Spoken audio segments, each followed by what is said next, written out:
Buenas tardes a todos.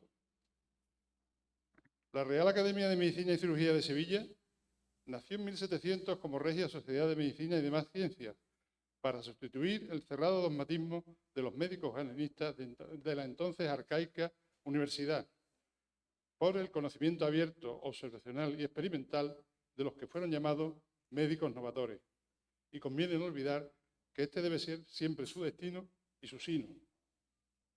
Pero al mismo tiempo, los académicos tenemos el deber de cumplir con la tradición, conservando nuestra solemne liturgia inspirada en la cultura del inmortal continente europeo, arcano sagrado de la tradición, teniendo como referencia a nuestras corporaciones predecesoras, la Royal Society de Londres y la Académie des Sciences de París. Constituye para mí un privilegio y un gran honor presidir esta sesión ordinaria en representación de nuestro presidente, el excelentísimo señor don Carlos Infantes Halcón, al que deseamos verlo pronto ocupando de nuevo este sillón. No tengo la menor duda de que estos 4 años en que la corporación ha estado bajo su mandato pasarán a la historia de la Academia como uno de los periodos más importantes y fructíferos de la misma, dada la importancia de las metas alcanzadas. Hoy la Academia abre sus puertas para celebrar esta jornada a la que hemos titulado Sanidad Militar, Universidad y Académica. Nos acompañan en la mesa el excelentísimo señor general de división, don Rafael Sáenz Quevedo, director de la Dirección de Enseñanza del Ejército del Aire,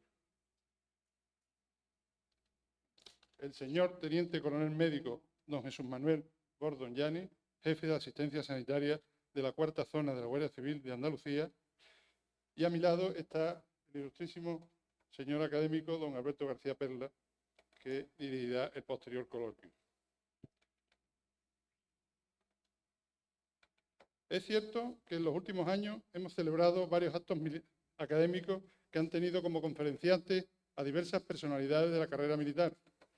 Hemos tenido a 2 tenientes generales, uno del Ejército del Aire, don Enrico Jesús Biosca Vázquez, en 2018, y al teniente general jefe de la Fuerza Terrestre, don José Rodríguez García, en 2021.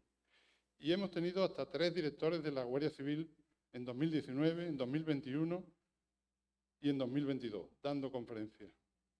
Pero por increíble que parezca, esta sesión académica de hoy es probablemente la primera que se hace en esta corporación, dedicada exclusivamente a la sanidad militar. Aunque debo recordar que el elenco de académicos numerarios que han tenido carrera en el Cuerpo de Sanidad Militar son 9 en los últimos 100 años y además son personalidades muy importantes. Por orden de antigüedad en la toma de posesión de su plaza de numerario tenemos a don Francisco Galnares Díez de la Lama, teniente coronel del Cuerpo de Sanidad Militar, fundador y director del Hospital Victoria Eugenia de la Cruz Roja Española en Sevilla, don Francisco Blázquez Bore, que alcanzó el grado de coronel médico, fue presidente del Colegio de Médicos de Sevilla y también académico numerario de la Real Academia Sevillana de Buenas Letras. Don Miguel Jerez Olmedo, numerario en 1943, coronel del Cuerpo de Farmacia, que llegó a ser jefe de la farmacia de la primera región militar en Madrid. Don José Sopeña Boncopte, numerario en 1946, comandante médico en la Armada, número 1 de su promoción y que fue catedrático de Fisiología de nuestra Facultad de Medicina. Don José Escobar del Mas, numerario en 1947, que llegó a ser capitán médico y fue discípulo nada menos que de don Mariano Gómez Ulla y primer ayudante quirúrgico, y que fue director del Hospital de San Juan de Dios de Sevilla. Don Federico Jiménez Ontiveros, general de Sanidad del Ejército del Aire, profesor agregado de la Cátedra de Patología Médica y que fue vicepresidente de esta academia de 1964 a 1969.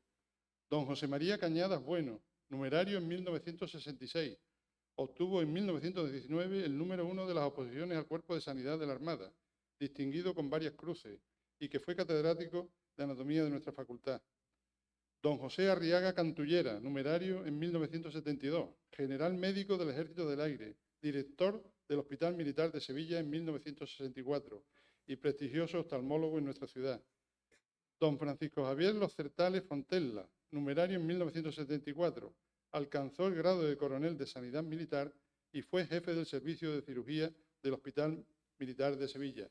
Y por último, don Eduardo Zamora Madaría, numerario en 1994, comandante médico y catedrático de Patología Médica.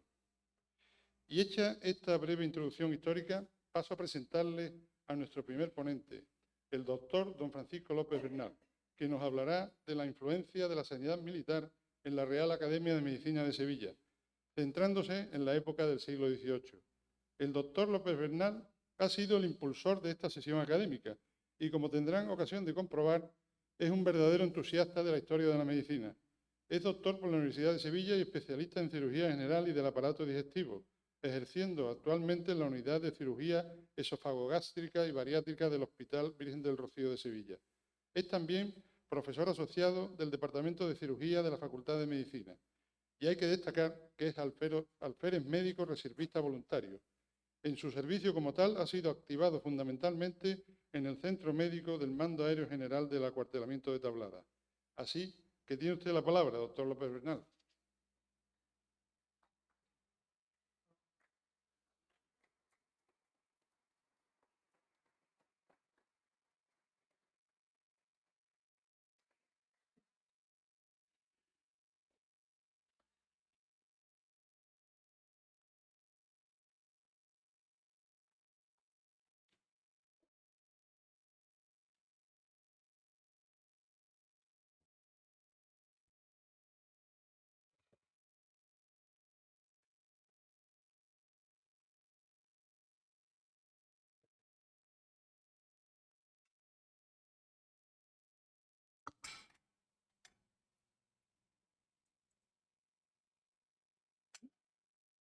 Sí, un poquito menos luz.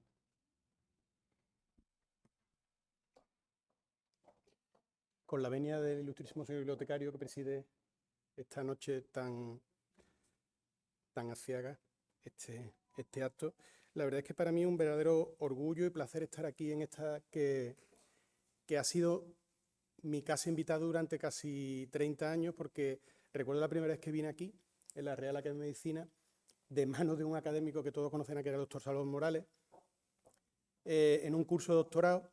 Era estudiante de tercero, alumno interno de cuarto, perdón, de patología quirúrgica, y desde entonces siempre me he sentado en la parte de arriba, y he visto a todos los actores y a todos los participantes de las charlas desde la parte de abajo, de la parte de arriba a la parte de abajo. Ahora me voy a perder la parte de arriba, que yo creo que tiene una visión espectacular de lo que es la academia, y que a todos los que estáis aquí os doy la bienvenida, porque merece la pena. Os lo dije, os invité porque creo que conocer un poquito más la historia de esta Real Academia tiene que ser un orgullo para cualquier sevillano, y más concretamente a todos los que sois también médicos como yo, ¿no? Bueno, yo voy a hablar de la influencia de la sanidad militar en la Real Academia de Medicina. Si hablamos hoy en día de defensa, de sanidad, de docencia, no corren buenos tiempos, parece que no corren buenos tiempos, y son noticias que no son buenas. Hay problemas y hay un rum constante con respecto a la defensa, y no hace falta ni decir las noticias con respecto a cómo va la sanidad o cómo hay problemas en la docencia.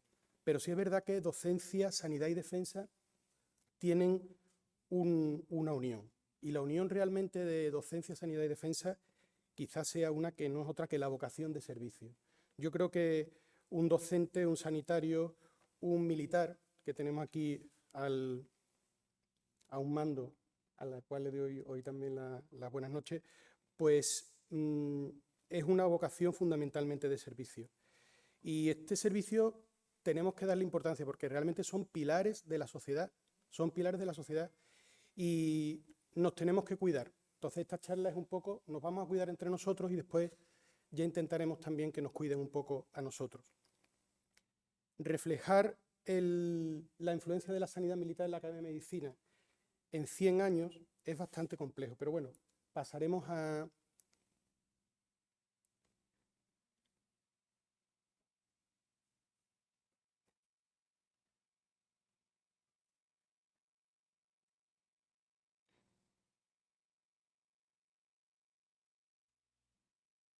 Gracias.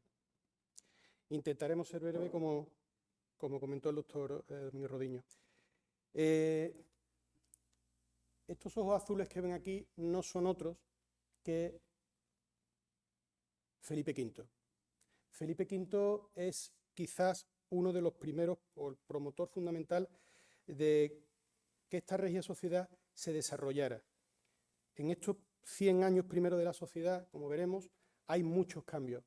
Y la entrada de Felipe V en España con el tema de la guerra de sucesión y el Tratado de Utrecht en 1713, pues hace entrar una corriente de renovación importante en lo que es España.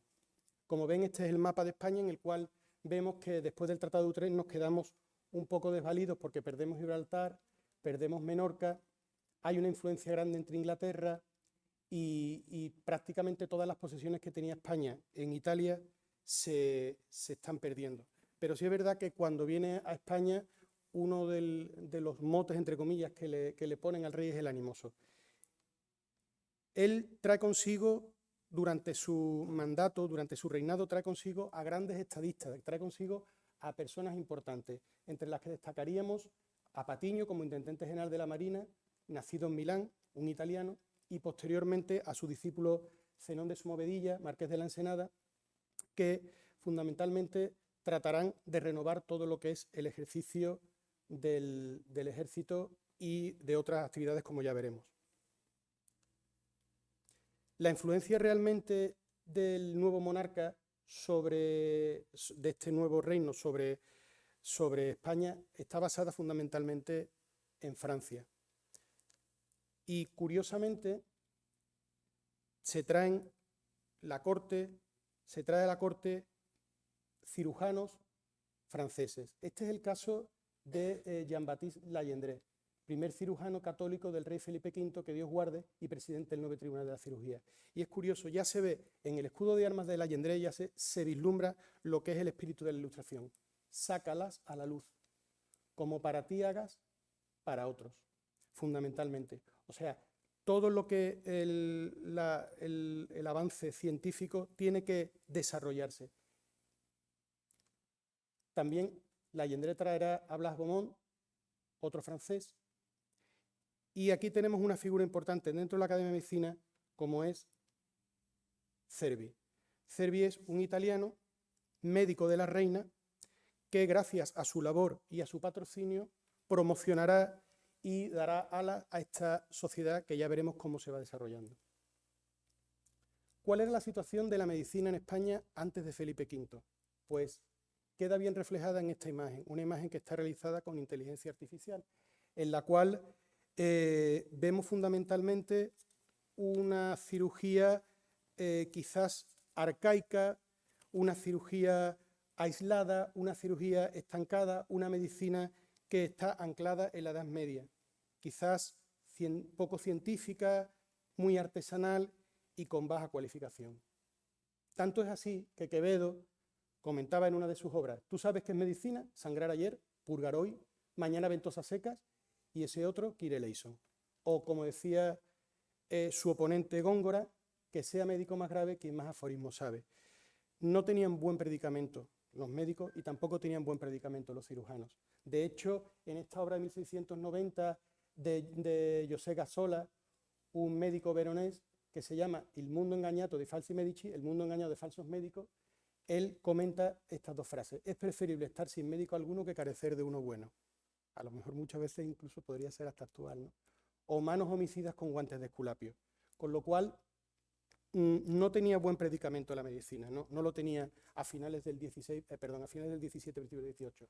Pero ¿cómo se alcanzaba a ser médico? Ahora lo tenemos claro, tenemos los planes de estudio, sabemos cómo era, pero en el siglo XVIII era un poco complejo. Pasar de la universidad a lo que era ser un médico, y aquí pueden observar cómo iba un médico vestido en el siglo XVIII, iba vestido de negro, tenía el bicornio, el tricornio, con la pluma blanca, y era característico los guantes blancos, las medias blancas y muchas veces, aquí no se aprecia mucho, un anillo que solía estar en el primer dedo de la mano, que solía ser una amatista o otra piedra preciosa. Y algunos médicos, y en la Regia Sociedad también pasó, tuvieron el gran privilegio de incluso llevar un bastón borlado. Este era el médico del siglo XVIII. O sea, pasar de la universidad a ser médico, pues se hacía, una de las maneras era a través de la universidad. ¿Qué problema había? Que la universidad estaba un poquito anclada, como ha comentado el doctor Domínguez Rodiño, en el ostracismo. Podíamos ver una clase típica de universidad con con capa, manteo, traje talar y la beca del color correspondiente a esta universidad, que sería la Universidad de Sevilla antes del siglo XVIII. Y otra cosa importante destacar es la presencia o el papel fundamentalmente de la Iglesia. Aquí vemos un dominico que está dando una clase. ¿Por qué? Porque además los planes de estudio estaban basados en Galeno, Avicena e Hipócrates. ¿Y cómo eran los planes de estudio? Este es un plan de estudio sacado de la Universidad de Salamanca que tenía la cátedra de Prima, en la cual se leía el Liber Canonis de Avicena, la cátedra de Vísperas, Hipócrates y Galeno, la cátedra de Método, que era el libro Método de Galeno, y después la cátedra de Pronóstico, una cátedra de Anatomía con 12 disecciones. Hay que decir que estas 12 disecciones en muchas universidades prácticamente habían 2 o 3 o ninguna, y después la cátedra de Simple y un poquito de cirugía con los tratados de Guido de Gauliac. Pero también había otra manera de ser médico, que es una forma de ser médico que todos hemos aprendido, que es estar al lado de un médico experimentado. Aquí vemos al enfermo, vemos al médico experimentado y cómo su alumno va aprendiendo poco a poco. Pero sí es verdad que la reglamentación o cómo se llega a ser, cómo se puede obtener el título de médico, sí queda muy claro en lo que es la creación del Tribunal del Protomedicato en 1477. O sea, ya los reyes católicos, Isabel y Fernando, son los que quieren un poco regular la profesión médica. La única manera es hacerlo con un tribunal en el cual se hagan unos exámenes y entonces se le puede dar validez al médico que corresponde. Fíjense bien que desde 1477 hasta 1603 no ocurre absolutamente nada, hasta la llegada del monarca Felipe II, que es el que hace la segunda ley del protomedicato con respecto a lo que es el tribunal. Felipe V en 1377 ya introduce el Tribunal de Protomedicato como jurisdicción y delitos también, para delitos y faltas, y Fernando VI en 1749 lo dota de protección real. Para pasar el Tribunal de Protomedicato había 3 maneras, como ha comentado el doctor Domínguez Rodiño. Una, haber pasado por la universidad con prima, vísperas, anatomía, cirugía y médico aprobado 2 años. Otra, como médico latino con 3 cursos de medicina de estos y médico aprobado 2 años. Y después, aquellos médicos que no dominaban, no sabían o habían estudiado en lengua romance, denominados romancistas, 5 años en un hospital y médico aprobado 2 años. Con lo cual, en el fondo, desde 1400 y pico hasta 1600, finales del siglo XVIII, el Tribunal de Protomedicato prácticamente, como ven en la imagen, no había cambiado mucho. Una cosa importante a destacar es la vinculación real de Tribunal de Protomedicato con los médicos de la Casa Real o médicos reales.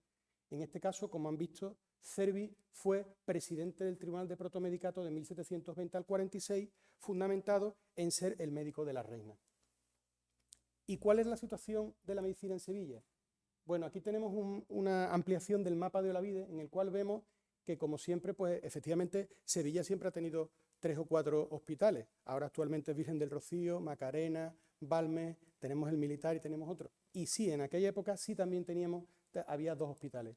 Uno era el Hospital del Amor de Dios, que estaba en la calle Amor de Dios, como pueden ver aquí, y otro era en el Hospital de la calle Corchero, Hospital del Espíritu Santo, próximo a lo que es la calle Sierpes y la calle Tetuán, para que se hagan una idea. Esta sería la calle del Santo Ángel, la calle del Ángel, la calle Corchero. La universidad en Sevilla seguía, como hemos visto, estancada y fundamentalmente los estudios se seguía hablando de los humores, lo que era el hábito flegmático, el sanguíneo, el colérico, y llega la figura importante en esta academia de don Juan Muñoz Peralta en 1693, que era profesor y catedrático de vísperas, como hemos visto una de las asignaturas, en la cual ve que hay nuevas tendencias, que vienen de Europa nuevas tendencias, y se sale un poco, renueva un poco, se hace renovador de estas tendencias, se sale de la universidad y crea la veneranda tertulia. ¿Sobre qué se basa? Sobre todo en conocimientos de 3 fundamentales, de Boerhaave, de Heister y de Van Swieten. Boerhaave es curioso, ¿no? Yo soy cirujano esofágico y todavía se sigue hablando del síndrome de Boerhaave, que es una perforación esofágica espontánea que está descrito por Boerhaave en la época, ¿no? Aquí vemos uno de los libros que se estudiaban, que eran las instituciones quirúrgicas y las ejercitaciones domésticas de Boerhaave. Y la verdad es que la academia aunó las nuevas tendencias científicas. ¿Y en qué se resumen las tendencias científicas? En el método experimental en la historia clínica estructurada basada en la observación y la concepción química. Es importante porque la historia clínica estructurada en la observación dará libros y libros que están editados por la Real Academia de Medicina sobre casos clínicos.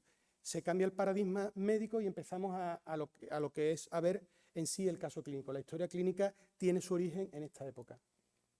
Y una cosa muy importante, quizás una de las más importantes y que une la relación de cirujanos con médicos en la Real Sociedad y en todas las sociedades científicas europeas que ha comentado el doctor Domínguez Roñi, que es la anatomía, que es la disección anatómica, el conocimiento de la anatomía que, como han visto, en la universidad estaba un poco de capa caída, fundamentalmente por la disminución del número de disecciones.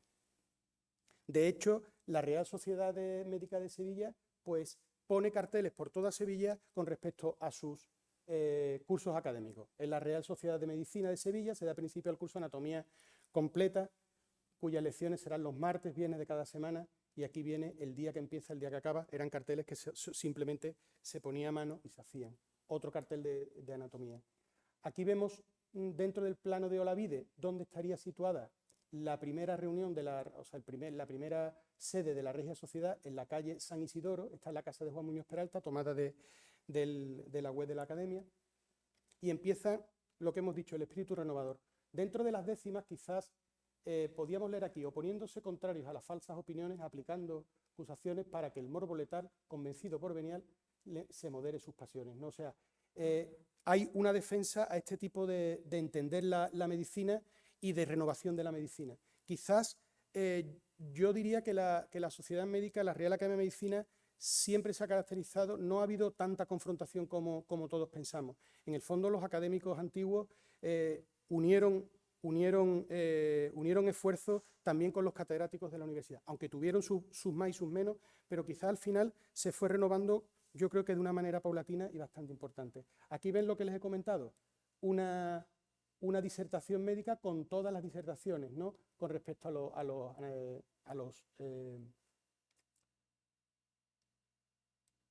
los médicos que estaban en aquella época. Por ejemplo, anatomía quirúrgica sobre las heridas de cabeza que enunció don Gregorio Arias, uno de los cirujanos.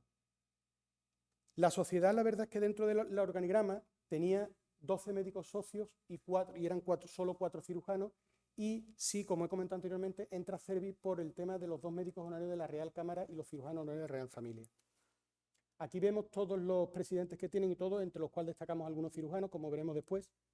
Y bueno, y ahora, ¿cómo sería la situación del ejército? Es un cambio paradigmático con respecto a la situación de los Austrias y la situación de los Borbones. El ejército borbónico profesionaliza el ejercicio de la milicia, hace una estructura jerárquica importante, centraliza el mando, crea academias militares, hace libros de táctica, y hay una cosa importante que ahora veremos también, que es la integración del ejército como tal, o sea, del ejército de tierra, por así decirlo, y de la armada. Incluso grandes proyectos, como ven aquí, la maqueta de proyecto de población militar del hospital, o sea, el poblado de San Carlos, en San Fernando Sabatini, ven todo el proyecto militar que había, y solamente lo real, lo que queda, lo que hay ahora, es actualmente el cuartel del tercio de la Armada, que está aquí, y estos pequeños edificios con el Panteón de Hombres Ilustres. Pero el proyecto era bastante importante a la hora de realizar, darle uso desde el punto de vista militar. ¿Y cuál era la situación de la sanidad militar? Pues la ven aquí. La verdad es que como todo, ¿no? Una baja cualificación, los cirujanos, por ejemplo, que iban en los buques de la Real Armada, se cogían un poco aleatoriamente, no estaba regularizado, no había formación, y la llegada de Felipe V lo que hace es también, y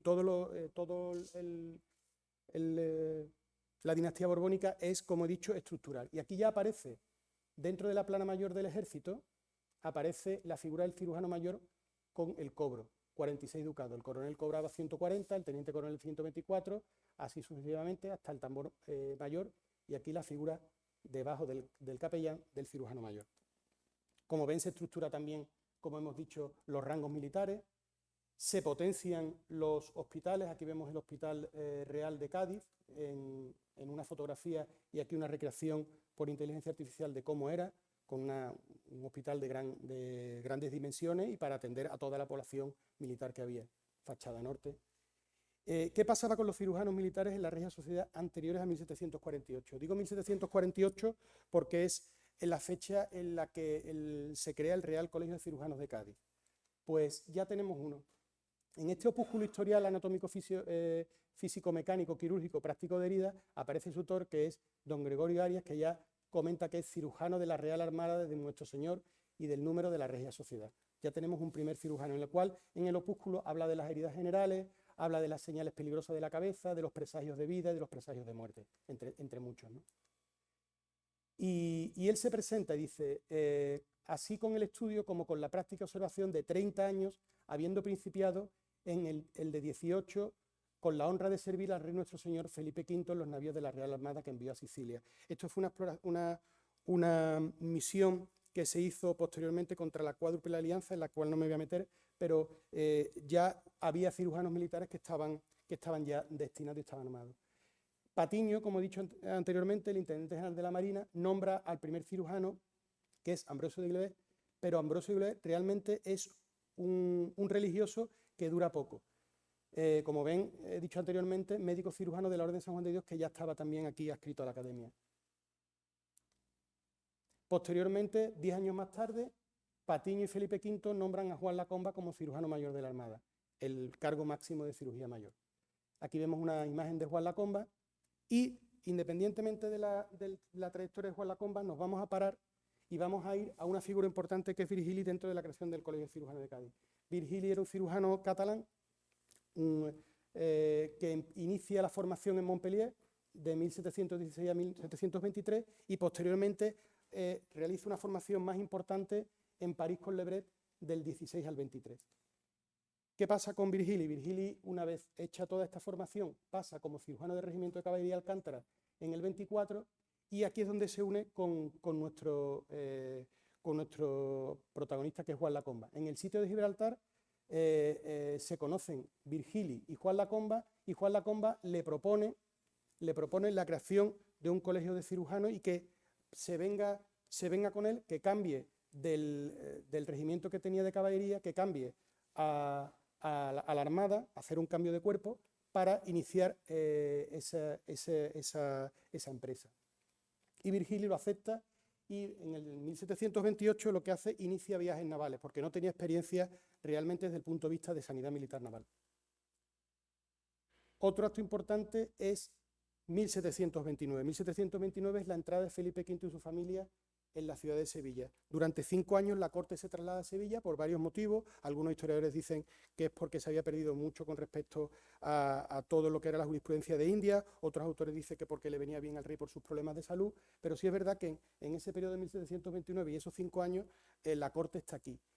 Y evidentemente el médico de la reina viene a la corte, Cervi viene a la corte y es nombrado presidente perpetuo de la Regia Sociedad en 29. La familia real se traslada en esos días a Cádiz porque había un acontecimiento importante.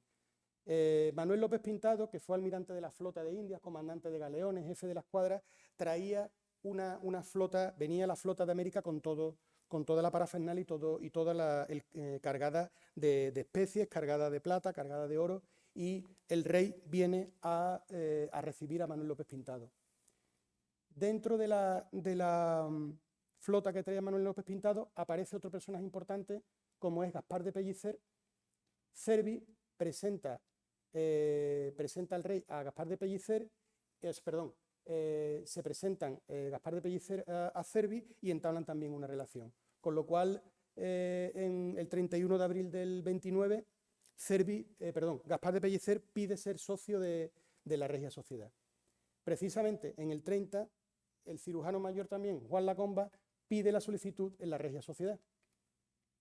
Por otro lado, Lacomba, que había sido profesor o había sido mentor de Virgili, le pide a Virgili que dé una serie de disecciones anatómicas a los académicos que estaban aquí en Sevilla. ¿Dónde se hicieron? Pues en el 33 se hicieron en unas casas que tenía la Academia de Medicina en La Alfalfa. Aquí vemos La Alfalfa, vemos la calle Candilejo, esta es la calle donde estaría la casa de don Juan Muñoz Peralta, la iglesia de San Isidoro, y en estas casas se hicieron la disección anatómica de Virgili. 1333, casi 15 años antes de la creación del Real Colegio de Cirujanos de Cádiz.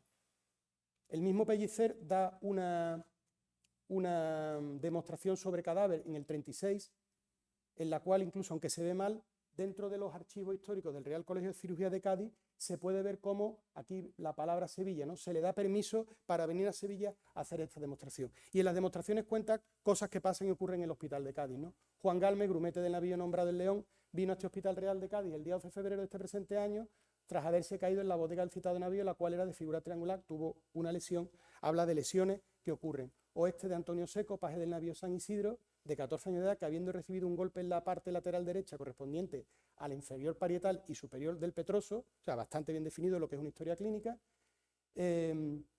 dándose un golpe con el bauprés es esta parte del navío, entró en este Real Hospital el 18 de febrero del 35, el cual, habiéndolo reconocido don Pedro Virgilio, ya vemos que hay una relación entre la cirugía naval, los cirujanos navales de Cádiz y la Regia Sociedad. Y aquí pues sigue hablándose de lo que es la demostración anatómica. Es una pena que, viendo y haciendo este trabajo, no tengamos la solicitud como socio Pedro Virgili, que está en este estado en la academia. No es legible, no la he podido leer. Esto es una fotografía del original gracias a la ayuda de José Farroso de la biblioteca, y se pierde la tinta de lo que es la solicitud como Virgili, y Virgili como protagonista de la cirugía española, pues es una pena que lo tengamos en el estado. Yo creo que sería una cuestión más que de conservación, creo que es del tipo de tinta que tiene. Y la verdad es que Virgili hace una carrera meteórica. Virgili en el 45 coge la plaza de cirujano en el Hospital de Cádiz, en el 47 sustituye a la Comba, en el 48 crea el Colegio de Cirugía y en el 49 cirujano mayor. Cirujano mayor que le quita, o por cuestiones que serían para una charla independiente, le quita a Pellicer. Eran los dos socios de la Regia Sociedad y Virgili pasa a Pellicer y se queda con la plaza de cirujano mayor. Este es curioso, este es el escudo de Virgili, pero sobre todo el escudo que tenía pensado para el Colegio de Cirujanos de Cádiz, que después no se llevó a cabo, en el cual vemos prudencia, farmacia, hierro y fuego. ¿Y qué pasa con los cirujanos militares de la Regia Sociedad posteriores al 48? Posteriores al 48 son aquellos que han sido formados en el Real Colegio de Cirujanos de Cádiz desde 1748. Otro cartel. En el Sevilla, en el 30 de marzo del 65, hay una convocatoria para socio anatómico. Este cartel se pone en todos los sitios. O sea, la Real Sociedad empieza a poner los carteles porque quieren un socio anatómico, porque ven la importancia de la anatomía y de seguir haciendo demostraciones anatómicas que la habían hecho durante los primeros 50, durante casi los primeros 50 años. Y uno de los que se presenta es este colegial. Viene aquí en la lista que comprende los colegiales del Real Colegio de Cirugía, y aquí aparece Pedro Balmaña. Entró en el año 51, salió en el año 55 en la página 67. Aquí vemos otra nota de su historial, porque sí es verdad que toda esta parte de recogida de datos está hecha muy bien por parte de los que llevaban el Colegio de Cirujanos de Cádiz, y entonces sí podemos tener muchas cosas curiosas, ¿no? De hecho, dice Pedro Balmaña, natural de Mataró, obispado de Barcelona y Principado de Cataluña. Entró en tal fecha, fue enviado a París para estudiar y perfeccionarse en la cirugía, pero por un problema de salud tuvo que volverse a tiempo. Llegó a primero.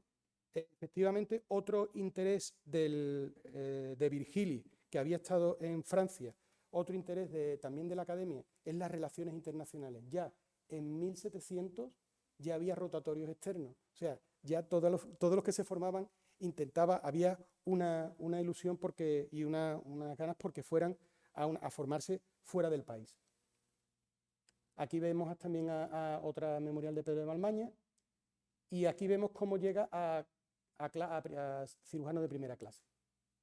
También hizo disertaciones quirúrgicas como esta, en las cuales se ve perfectamente dónde está en Francia, riñendo 2 soldados de guardia a la entrada del puente nuevo al Pont Neuf en Francia en el año 54, le dio uno al otro de plano con la espada ancha. O sea, son observaciones en las cuales, aparte de las observaciones médicas, podemos ver la biografía de ellos mismos, igual que su biografía con respecto a su experiencia en el Real Colegio de Cirujanos de Cádiz. El que ganó esas oposiciones fue Diego Rodríguez, y Diego Rodríguez además queda reflejado en su expediente. Aquí lo vemos. Se opuso a la cátedra de anatomía de la Real Sociedad de Sevilla y la y se la llevó. Aquí vemos el memorial de Diego Rodríguez, en el cual dice natural de Aguilar, diócesis de Córdoba, entró de colegial el día 1760, pero pone que en junio, el 18 de junio del 65, se retiró. Y otro caso es el de Fernando Pérez Palmero, otro opositor que no ganó las oposiciones, pero que curiosamente en su memorial del Real Colegio de Cirujanos de Cádiz hemos encontrado que se le expulsó. La causa de expulsión, un motín en el año 58, del cual no he encontrado exactamente cuáles son las causas. Dicho esto, bueno, y aparte, ¿había reservistas voluntarios en el siglo XVIII? Pues también los había a su manera. El cuarto opositor es Juan Bautista Matoni, y aquí paso a leer, se hace presente haberle comunicado en el día de hoy corriente de su coronel para marchar a la ciudad de Cádiz con su regimiento de milicias. Ha sido tanto acelerado que no se ha dado para cumplir las obligaciones. Matoni estaba también como socio demostrador anatómico, pero también hacía parte de cirujanos en un regimiento de milicias que es un ejército no regular que también existía, eran milicias provinciales que existían por toda España. Curiosamente, Matoni se dedica a varias cosas, como por ejemplo este cartel de venta que tienen los bragueros elásticos de nueva invención para la curación radical de las hernias intestinales con preferencia de todos los demás bragueros, que se han inventado hasta la presente y deseando ser útil a los que padecen esta enfermedad. Mandó venir de París, o sea, tenía una relación también para traer los bragueros. Incluso sabemos dónde vivía, en la calle Marmolejo, casa número 36. La calle Marmolejo no podemos decir que sea la calle Mármoles, porque también en el plano de la vida podemos ver que sea una calle que estaba cercana a la calle Estrella por la zona de la Alfalfa, la calle Pajaritos. No lo tengo todavía claro que esta calle Marmolejo se refiere a la calle Mármoles, pero sí es verdad que queda muy bien reflejado. Y una cosa muy curiosa, y por último con esto concluyo, es ejército, es curioso esta foto, ¿no? Un militar atendiendo a una embarazada, Juan Bautista Matoni, dentro de una de las inquietudes que tiene y que aporta a la Real Sociedad, es, de todo, se respondiese a la ciudad que el proceso del señor Matoni de poner una academia pública para instruir matronas en el arte obstétrico. O sea, había un interés grande por seguir haciendo una labor docente. Aquí tenemos más cosas, incluso Matoni como anatomías públicas e incluso experimentos eléctricos hechos por Matoni. Pero bueno, realmente yo creo que esto es todo, ¿no? Influencia de la sanidad militar en la Real Academia de Medicina, a lo mejor lo podemos cambiar por influencia de la Real Academia de Medicina de Sevilla en la sanidad militar, no lo sabemos. Han estado unidas durante, pues prácticamente ya más de 300 años. Muchas gracias.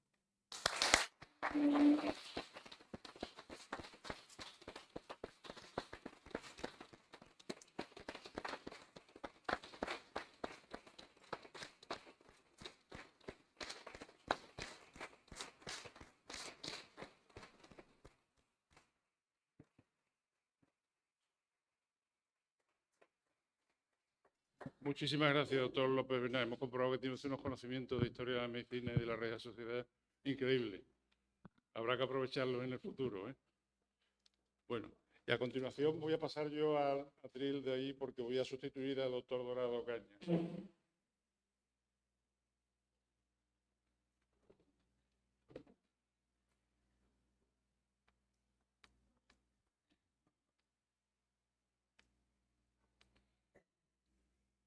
El doctor Dorado, lamentablemente, hace 48 horas me comunicó que era imposible asistir. Y bueno, pues yo he asumido el reto de hacer una presentación estas 48 horas que pueda ser digna y voy a leer un poco el esquema que él tenía preparado, que trata fundamentalmente del Hospital Vigil de Quiñones.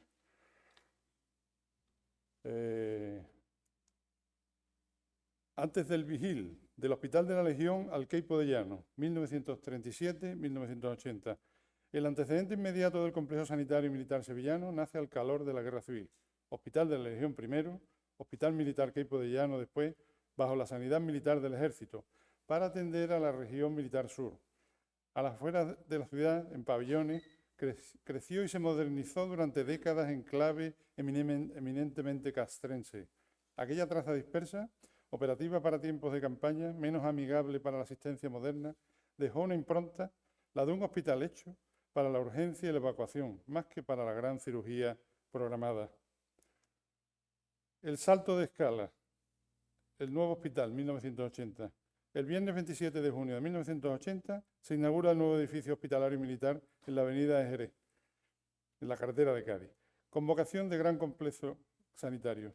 Hablamos de un salto cualitativo, 12 plantas y 5 quirófanos en su configuración inicial, pensando para concentrar especialidades, mejorar accesos y ganar capacidad docente e investigadora. Fue, permítanme la expresión, el aterrizaje de la sanidad militar sevillana en la medicina hospitalaria contemporánea. ¿Quién fue Vigil de Quiñones? El nombre importa porque da sentido. Rogelio Vigil de Quiñones y Alfaro, nacido en 1862 en Marbella, fue coronel médico y uno de los llamados últimos de Filipinas, héroe del sitio de Valer. Su figura se asocia a la lucha contra el beriberi en condiciones extremas y a una ética de servicio que convirtió la escasez en pericia clínica. A Sevilla le unieron destinos y memoria.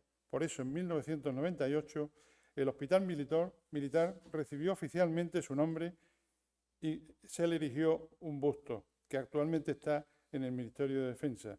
Un referente que simboliza ciencia, temple y humanidad. La moral de Vigil de Quiñones salvó vidas cuando la fuerza flaqueaba. Años de plenitud y músculo docente. Durante las décadas siguientes, el Vigil de Quiñones consolidó una doble vocación: asistencial, con cirugía, medicina interna, traumatología y cuidados críticos acordes a su tamaño y a su papel de referencia militar en el sur.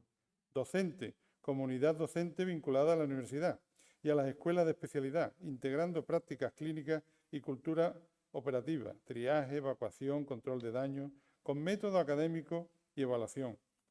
Esa sinergia militar y universitaria es la seña de identidad que muchos recordamos en pases de guardia, comisiones de docencia y ejercicios combinados. La travesía en el desierto de 2004 a 2020. Luego llegaron los años de abandono, reveses presupuestarios y decisiones de gestión dejaron el edificio cerrado durante más de una década.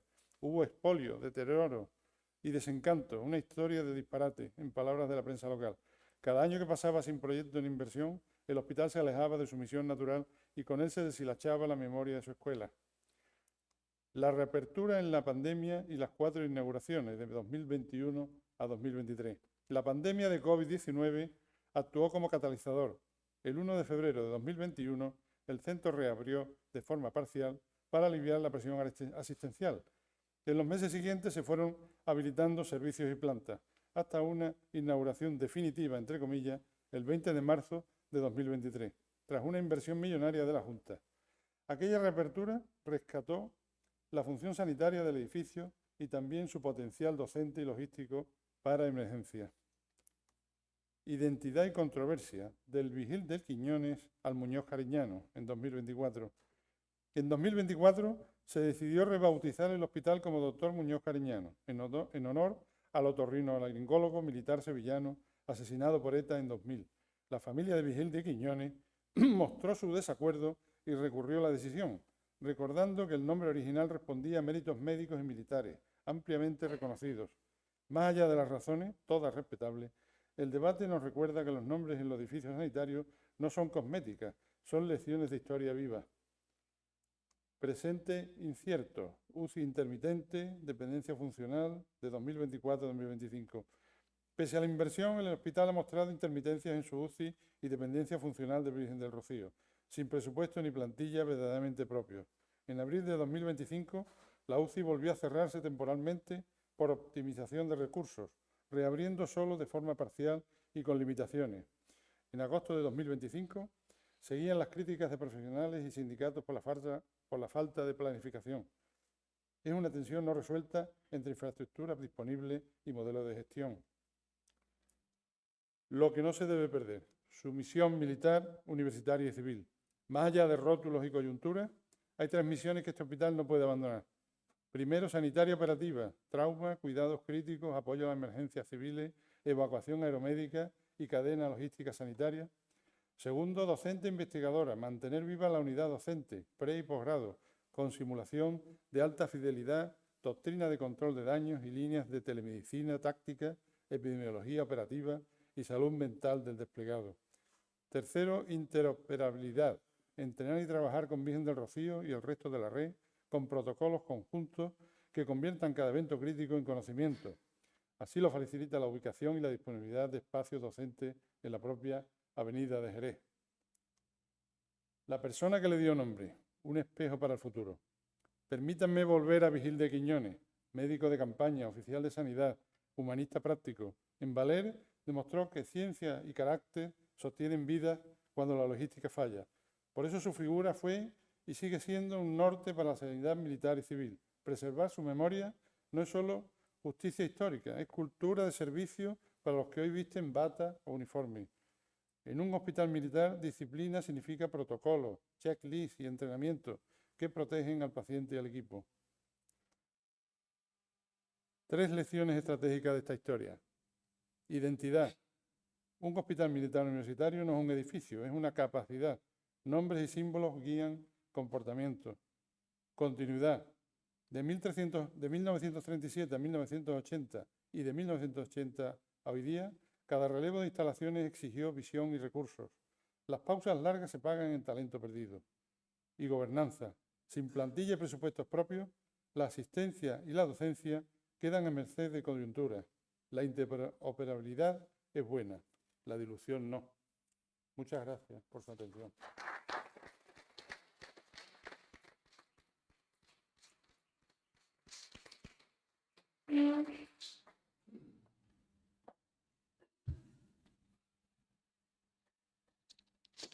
Permítame volver a mi labor inicial. La siguiente ponente es la ilustrísima señora coronel médico, doña Ana María López Gómez, jefa del Centro Médico del Mando Aéreo General en Sevilla, que se encuentra en el acuartelamiento de Tablada. La doctora López Gómez se licenció en Medicina en 1992 y es especialista en neumología desde 1999, formada en los hospitales Gómez Ulla y 12 de octubre. Hay que destacar que su cargo inmediatamente anterior a este del Magén era la jefatura de los servicios sanitarios del contingente español destinado en la Brigada Multinacional del Eurocuerpo, en Estrasburgo, en donde también era la segunda jefa de la Enfermería Multinacional del Eurocuerpo. Nos hablará de la sanidad militar como profesión. Así que, Usía, tiene usted la palabra. Con permiso. Buenas tardes a todos.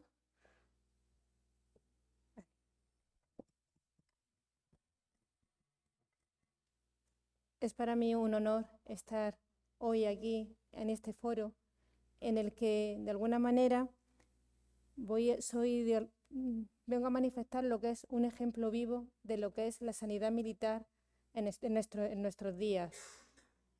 Y de alguna manera también contaré un poco de lo que ha sido toda mi historia, en la que van a poder ver ustedes cómo el militar es aquella persona capaz de reinvertirse, de adaptarse a distintos escenarios. Y tenemos una versatilidad, de alguna forma, digna de poner en valor. Con mi ejemplo personal, pues de alguna manera voy a poner de manifiesto pues todo esto. El médico militar es algo más que un militar y es algo más que un médico. La sanidad militar como profesión.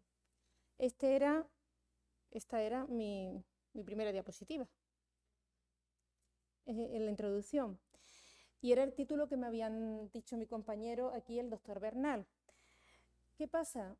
Que es algo más. La sanidad militar no es solo una profesión, no es solo un medio de ganarse la vida, no es solo una forma en la que tú ejerces tu profesión de médico y con ello recibes un salario. Es mucho más que eso, es una vocación. Es una vocación en la que se van a poner de manifiesto esos valores de patriotismo, de lealtad, de honor, de compromiso, de servicio, de espíritu de sacrificio, de compañerismo, de valor, de sentido del deber, de responsabilidad, de integridad, de excelencia profesional. ¿Quién me iba a decir a mí que esa chavalita que en el 1992 besaba la bandera iba a estar a día de hoy mandando el Centro Médico del Magén con el Ejército del Aire aquí en Tablada? El médico militar es un profesional que une el conocimiento científico con ese compromiso patriótico, dispuesto a ejercer su labor en los escenarios más exigentes. El Cuerpo Militar de Sanidad pues, está integrado por las especialidades, como ya saben ustedes, de enfermería, de farmacia, de medicina, de odontología, de psicología y de veterinaria. A todas ellas, bueno, pues se accede, pues ya lo sabrán ustedes, a través de una convocatoria, una oposición que suele salir en el mes de mayo. Y bueno, pues una oposición pues como tantas otras. ¿Qué pasa con la carrera militar de sanidad en cuanto a la medicina? Que no hay médicos. Faltan médicos en el mundo civil y faltan médicos en el mundo militar. De ahí que ahora haya varias formas de entrar, de ejercer la medicina dentro del mundo militar. Tenemos, evidentemente, aquí hay muchos presentes, el que nos faltan manos y tenemos nuestros valiosos médicos reservistas. Pero aparte de esto tenemos el que, bueno, se ocurrió la idea de poder entrar a ejercer la carrera de medicina en el ejército directamente, o sea, de que se pudiera cursar aquí dentro sin necesidad de estar en una universidad pública, sin exigencia de esa titulación previa. A día de hoy están entrando jóvenes a estudiar medicina dentro de las Fuerzas Armadas. ¿Con qué criterio? Pues entran con una nota muy alta de selectividad. No entran en sanidad militar chavales que no pueden entrar en la universidad pública. Están entrando chavales y chavalas que tienen nota para poder entrar en una universidad pública. Con lo cual, esa gente que están entrando a día de hoy son gente que, aparte de que buscan ejercer su profesión, tienen una vocación especial. Se tiran 3 años en 2 años en unidades y después podrán ejercer y estudiar una especialidad complementaria. Una especialidad complementaria que a día de hoy, pues por desgracia, tenemos pocos hospitales militares. Nos quedan el Hospital Militar de Zaragoza y el Hospital Gómez Ulla. Los dos, no dejan de ser hospitales punteros. Otra forma de entrar es con exigencia de titulación previa, ya sea con la carrera de medicina o bien con exigencia de alguna de las especialidades. Y aparte de todo esto, hay formaciones específicas que solo nos las encontramos en las Fuerzas Armadas, que son la de urgencias y emergencias en operaciones, la de medicina aeroespacial y la de medicina subacuática hiperbárica. Quiero señalar estas dos, porque en medicina aeroespacial la formación que se recibe en el CIMA no se puede recibir en otro sitio. Hay una serie de cursos que se pueden hacer en AESA, pero la formación, haciendo una especialidad de 3 años, específica en medicina aeroespacial, que ya incluimos no solamente lo que es la medicina de vuelo, sino también medicina espacial, solo lo podemos hacer en Madrid. Y el responsable de esa formación es en el CIMA. Y luego tenemos la especialidad en medicina subacuática hiperbárica. Vuelvo a decir lo mismo, y esta la conozco muy de cerca porque de alguna manera pues yo he ejercido durante mucho tiempo como médico de accidentes de buceo, con una formación que se desempeña y se realiza en Cartagena, y donde lo único equivalente en el mundo civil a día de hoy son un máster que se hace en la Universidad de Barcelona y que no tiene tanto tiempo ni tantos años de experiencia como tenemos a nivel militar en medicina subacuática hiperbárica. Y ahora paso a la parte que, bueno, como no sé si saben ustedes, íbamos a ser 2 ponentes y mi compañera, la teniente coronel Rodríguez, pues la nombraron el viernes para ir a cubrir una serie de ejercicios en Zaragoza. Así que a mí, que no me gusta mucho hablar de mi experiencia personal, pues voy a ello. Actualmente, bueno, yo soy coronel médico, jefa del centro médico del MAGEM en Sevilla, que es de las pocas unidades en las que los médicos podemos tener mando, ejercer mando como otros militares de armas. Soy especialista en neumología, soy médico de vuelo, médico en accidentes de buceo, y aparte de todo esto, pues dentro de gran versatilidad a la que me ha llevado el ejercer la profesión en el mundo militar, pues bueno, pues también tengo hecho un máster de valoración del daño corporal y también he hecho otro máster en dirección y gestión de unidades sanitarias. Es decir, cosas que aparentemente no tienen nada que ver unas con otras, pero todas forman parte de lo que ha sido mi vida como militar. ¿Y cómo empezó la historia? Pues mi historia empezó en el año 1992, el mismo año en el que terminé la carrera. Cuando yo tenía clarísimo mi vocación de médico. Lo de la vocación militar, digamos que viene un poco como accidente, en la que un día en la cafetería, pues estaba en sexto de medicina, hablando con unos grandes amigos, digo, yo quiero ser médico, pero me gusta mucho el trato con el paciente, pero no me gusta el trato con el paciente corriendo, ni con prisa, me gusta dedicarle su tiempo. Y ya de aquella estaba empezando la sanidad pública a tener muy poco tiempo para dedicarle a los pacientes, ¿no? Y digo, pero también quiero ser especialista, porque ¿cómo me voy a quedar sin hacer una especialidad? Sentía que me quedaba un poco coja. Entonces, y me dijeron, existe esto, existe la sanidad militar, y de aquella había muchos hospitales por toda España. Estaba toda la geografía española llena de hospitales. Yo soy de Granada y prácticamente no había salido ni de Granada ni del pueblo. Existen hospitales por todas partes. Digo, anda, pues no es mala idea. Lo comenté en casa y bueno, pues resulta que dice mi padre, dice, voy a enterarme de eso, me acerco a Capitanía. Me acerco a Capitanía, que allá llegó mi padre y dice, mira, aquí están los papeles, si quieres fírmalos.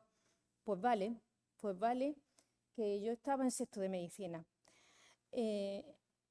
Aprobé estudiando, sacando mis notas y tal, y acabé la carrera en el mes de mayo porque ese año fui lo bastante cuca junto con otro compañero de presentarnos a delegados de curso con nuestro objetivo de intentar acabar el curso lo antes posible para tener mucho tiempo para estudiar el MIR.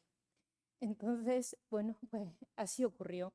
Así ocurrió de tal manera que terminé la carrera y me encontré llegar a mi casa diciendo soy médico y decir, ha llegado un papel de aquellos que llegaban entonces, que imponían mucho, porque tenían muchos sellos, en el que te convocaban, pues te decían que empezaba la oposición. Empezaba la oposición y claro, pues empecé a aprobar exámenes. Tengo que reconocer que quizás lo más duro me resultaron las pruebas físicas, porque de aquello digo, madre mía, aquí tengo que hacer un montón de cosas, pero todo salió para adelante. Había mucha adrenalina siendo joven.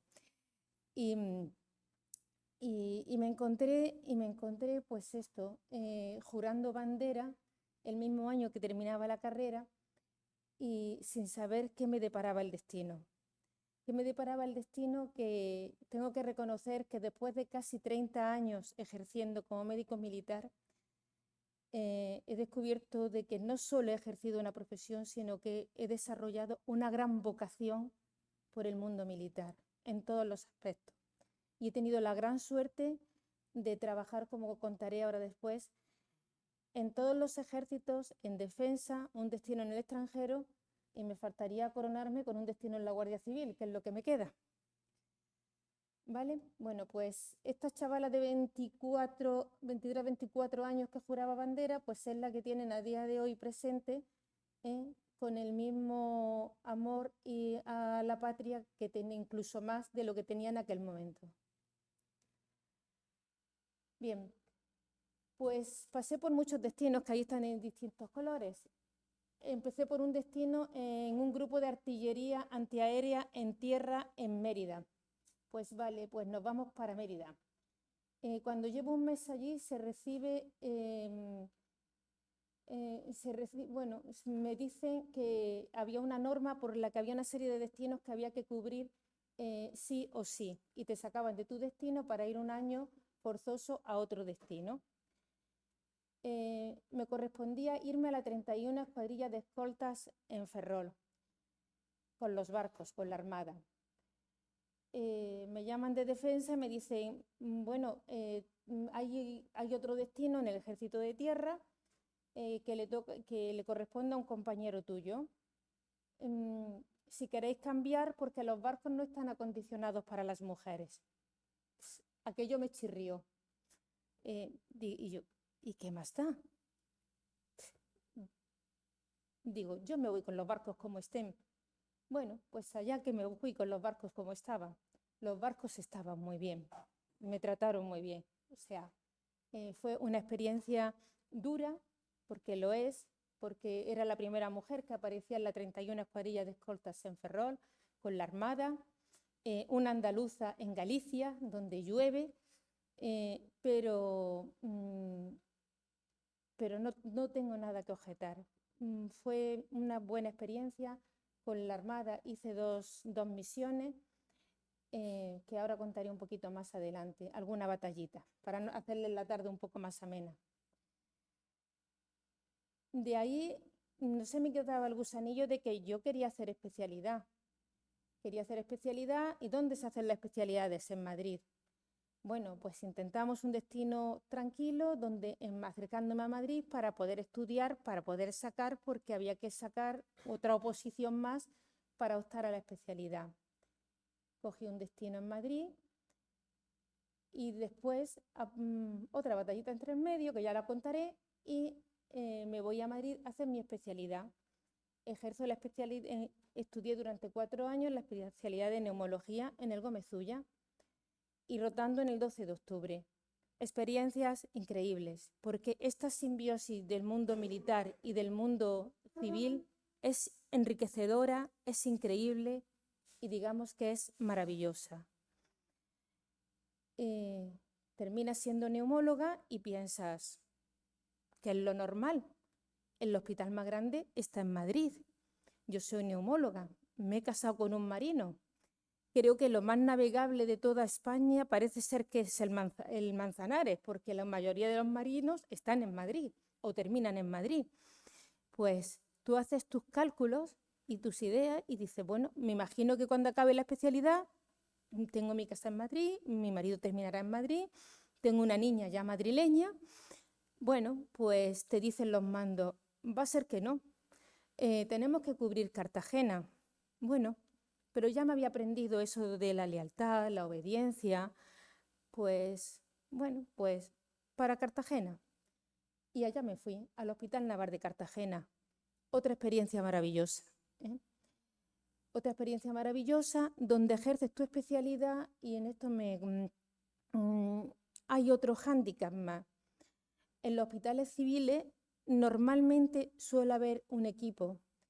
En hospitales militares de aquella, de pronto tú encuentras que acabas de salir de tu especialidad y eres la jefa de neumología. Y miras y dices, ¿y ahora dónde están mis compañeros? Bueno, tú eres tu jefe, ¿eh? Pero siempre hay compañeros y siempre hay ayuda y se sale adelante. Vale, pues estás en Cartagena y yo feliz en Cartagena. Otra niña en el mundo, otra niña cartagenera que anda por ahí. De pronto dice mi marido, dice, ha salido un destino en San Fernando, quizá convenga en San Fernando, yo puede que tenga más destino. Yo estoy bien en Cartagena, pues Cartagena es un buen sitio, nos hacemos a todos los sitios, a Mérida, a Ferrol, a Madrid un poco más duro, Cartagena, bueno, pues me voy a San Fernando. Y mi marido tardó como más de 2 años en aparecer, pero bueno, otra gran experiencia. En San Fernando sí tenía compañeros neumólogos y muy buenos compañeros además. Estás en San Fernando, pero no hay médicos para cubrir la cámara hiperbárica. Bueno, pues llevamos adelante junto con otra serie de médicos, pues el servicio de neumología y la cámara hiperbárica. Otra gran experiencia. Otra niña en el mundo, ya la tercera, ya no hay más.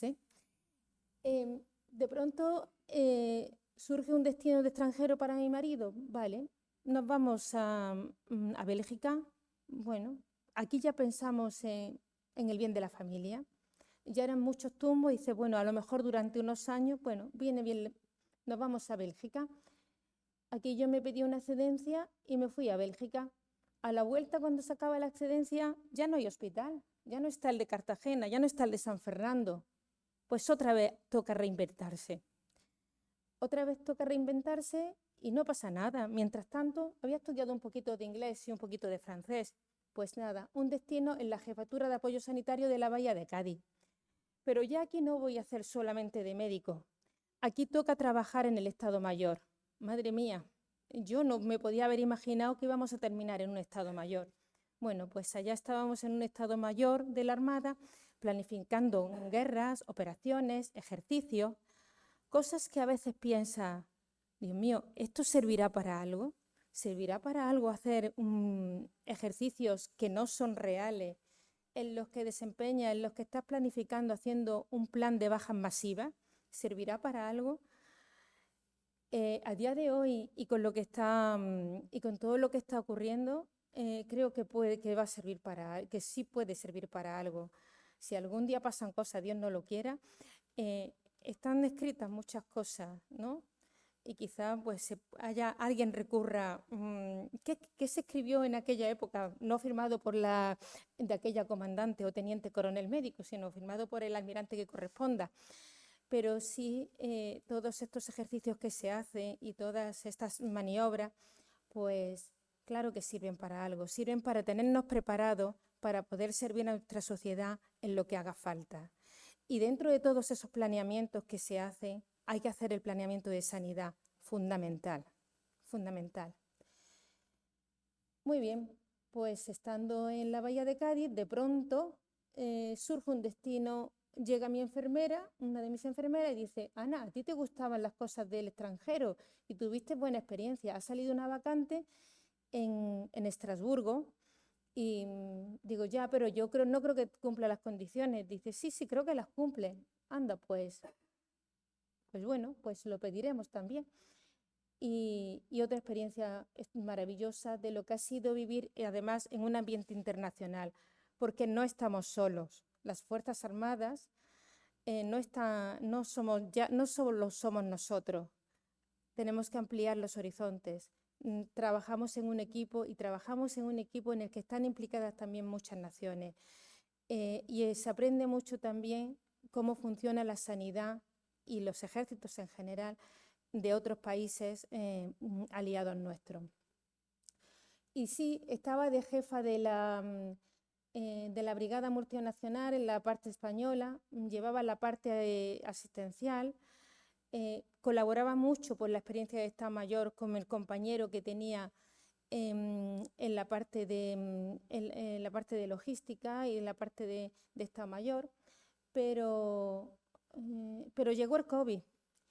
Y llegó el COVID y mis compañeros alemanes desaparecieron un poquito porque estaban liados con otro montón de cosas. Entonces me quedé manejando el COVID de los españoles, de los alemanes, de otras naciones también. Y en aquel momento tengo que decirles que de las veces en las que me he sentido más útil, de cuando tú haces tu trabajo y estás viendo todo lo que está pasando y hacen falta personas profesionales que mantengan la mente clara, que sepan cuándo tienen que ayudar, cómo tienen que ayudar, cómo servir a los demás, porque todo era un poco caótico y ya lo saben ustedes.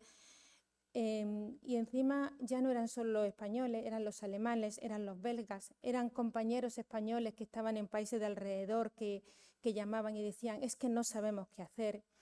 El poder dar esa ayuda a todos esos compañeros en una situación tan crítica y tan dura, y luego el ser neumóloga en ese momento, que dices tú, bueno, aparte de todo lo que era, pero sí había un plus añadido en el que ese servicio se podía desempeñar con una cierta calidad, ¿no? Pero me volvieron a dar el destino de Estrasburgo por una segunda vez pero yo no pensaba que fuera a ascender a coronel. Yo evidentemente no iba a rechazar el ascenso porque soy militar. Y lo tengo bien claro, independientemente de otros criterios que puedan tener otras personas, yo no iba a renunciar a dejar de ser, a cursar, a ser, si me llamaban para ascender, pues evidentemente no iba a renunciar. Y ascendí a coronel. Al ascender a coronel me cesaron en el destino, ¿vale? Y bueno, y acabé en el Centro Médico del Mando Aéreo General en Sevilla, donde llevo 4 años, donde estoy teniendo otra experiencia pues increíble y maravillosa como todas las anteriores, con todos intentando colaborar, haciendo lo mejor posible. Pero ¿qué ocurre? ¿Qué tiene de peculiaridad este destino? Este destino es un mando de una unidad, en el que además de desempeñar las funciones, porque los médicos somos jefes, como yo suelo decir, somos jefes y somos indios, porque aunque estén mandando tu unidad, no abandonamos la función asistencial. Entonces, se hacen las dos cosas. Fue la razón por la que solicité a mis mandos el poder hacer el máster de Dirección y Gestión de Unidades Sanitarias con el objetivo de ejercer mejor el mando de la unidad. Y hasta aquí todo lo que ha sido mi vida en cuanto a destino, una auténtica aventura. Dentro de 1 año y medio, que será cuando cese en el destino, porque a los 6 años de coronel pasamos a la reserva, pues a saber dónde nos encontramos. Cualquiera sabe, pero sea donde sea, pues habrá que nos adaptaremos. Nos adaptaremos haciéndolo lo mejor posible. En todo esto hay unas 4 misiones a destacar, pero yo no destaco tanto las misiones en las que sale fuera y que sí, que también las he ejercido, pero yo destaco la misión esta del día a día, de intentar hacer el trabajo lo mejor posible, ya estés donde estés. Hice 2 misiones con la fragata Cataluña y otra con la fragata Andalucía en la Armada. En la fragata Cataluña, ahora pondré algunas imágenes para no hacer esto tan aburrido, donde tuvimos una evacuación, bueno, curiosa de un submarino en Kosovo, otra con el ejército de tierra. Aquí me fui con los legionarios, que son gente como todos los sitios. Cada uno tiene su peculiaridad, pero son gente bruta, pero muy noble.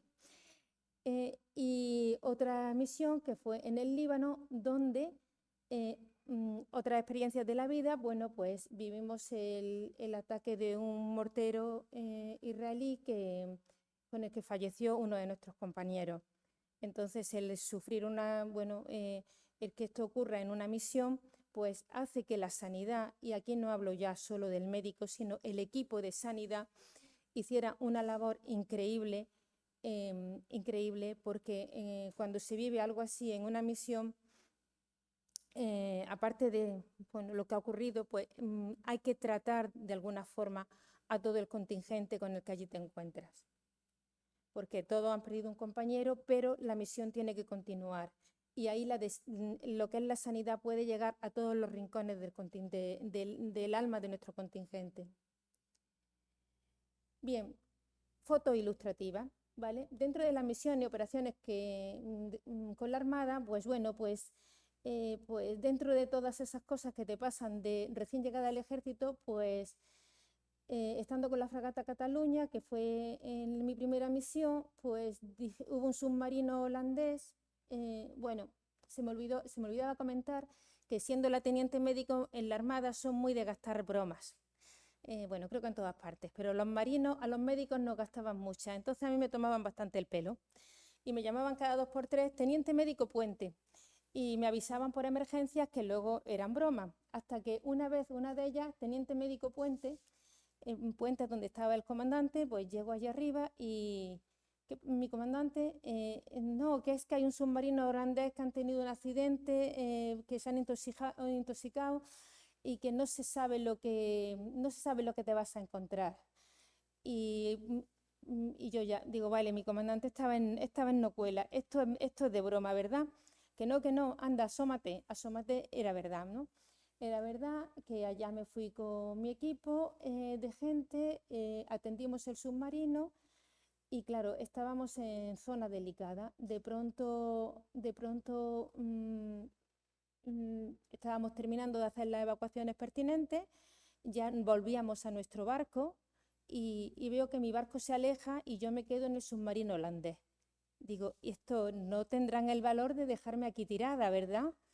Me quedé allí con un muchacho que hablaba bastante bien inglés, que bueno, que estuvo haciendo las veces de traductor. Digo, no puede ser, no nos van a dejar aquí, ¿verdad? Ana, el barco se está yendo. Digo, que no, que esto es imposible, esto no lo pueden hacer. El barco se fue y nos dejaron en el submarino. Así que tuve la experiencia de dormir en el submarino holandés a cama caliente, porque dormí en la cama del comandante.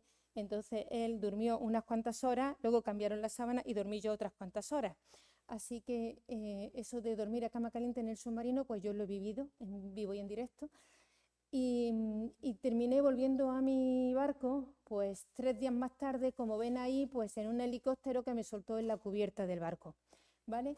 Así que batallitas que, bueno, pues si pude haber pasado eso con 24 años sin haber salido de mi pueblo Peligros en Granada durante los otros 23 años anteriores, pues a partir de ahí ya que me echen lo que quieran, ¿vale? Y lo otro fue un gran recuerdo, lo he puesto ahí, del Hespérides.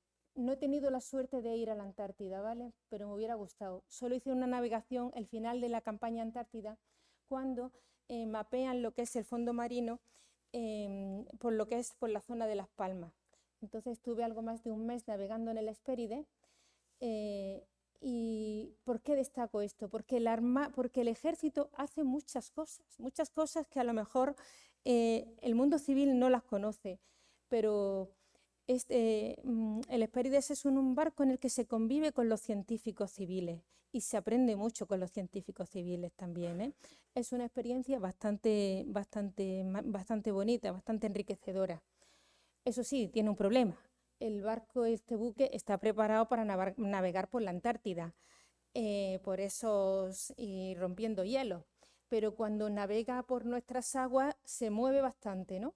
Pero bueno, se movió bastante y bueno, yo no me suelo marear, pero un poquito me mareé en este barco. Pero como experiencia fue otra experiencia pues maravillosa. Y pongo muchos barcos, realmente pongo muchos barcos porque, bueno, porque en la Armada he navegado bastante.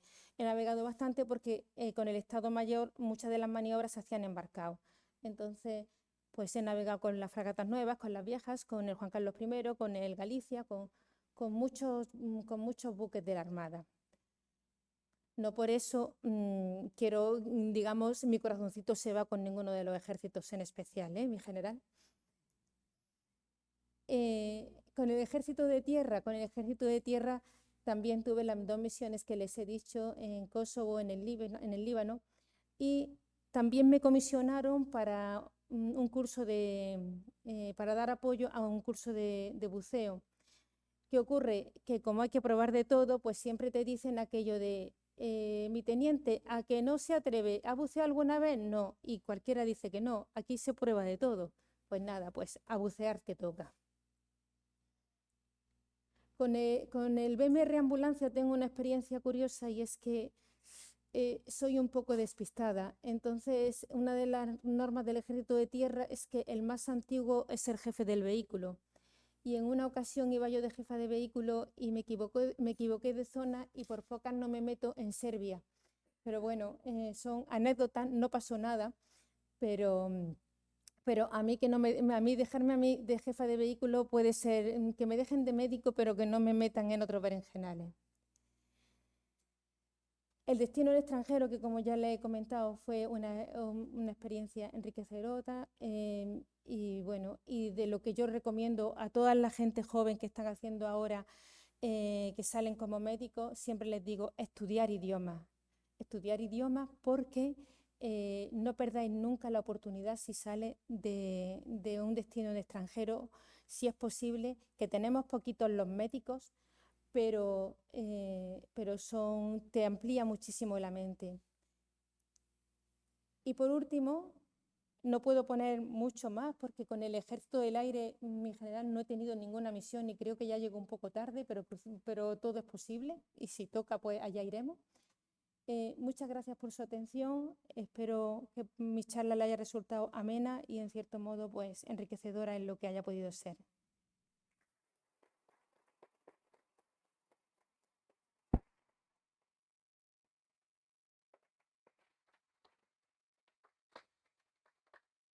Muchísimas gracias, doctora López Gómez, por compartir con nosotros sus experiencias vitales.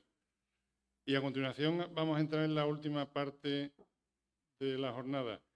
Tras esta parte expositiva, vamos a pasar a la segunda, que se realizará en forma de coloquio y que va a dirigir el académico numerario doctor García Perla, que contará con el doctor López Suárez y con don Joaquín Muekel. Así que, doctor. Muchas gracias y buenas noches a todos.